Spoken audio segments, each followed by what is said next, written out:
April the 20th, wildflowers and grasses. Whereas it has been relatively easy to become acquainted with London's wildflowers in the first 3 months of the year, it now becomes more difficult as considerably more plants start flowering.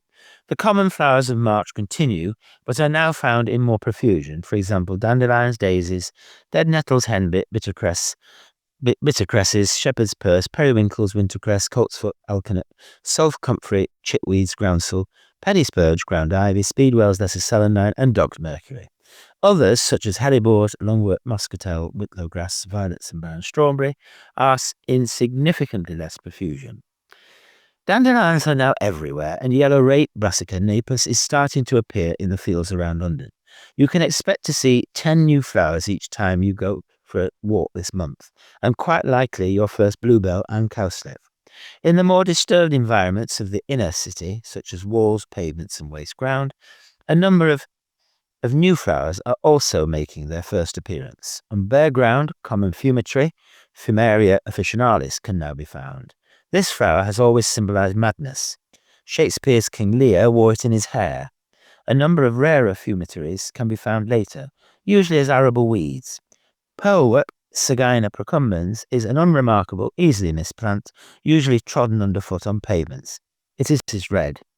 Dovestruck cranesbill geranium molly is another of the early geraniums. It used to be drunk in claret as a cure for rushes. The common wall plant, ivy-leaved toadlax, Cymbalaria muralis, is now showing its purple snapdragon flowers. Its fruits noticeably bend back towards the wall, ensuring its seeds have the best chance of success. It is said to have been introduced on imported marble statues from Italy. 3 other yellow flowers similar to rape are charlotte, Synapsis arvensis, wintercress, Barbarea vulgaris, and wild turnip, Brassica rapa. All these 3 members of the cabbage family, cruciferae, can be found on waste areas this month. Grasses.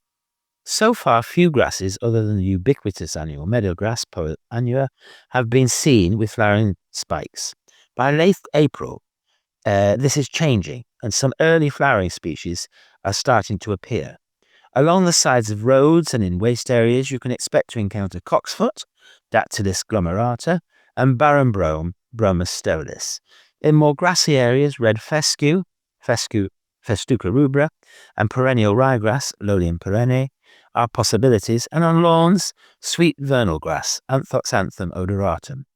The flower heads of the latter species are famed for the smell of new-mown hay, Cumarium, which is believed to promote, and does, a feeling of well-being.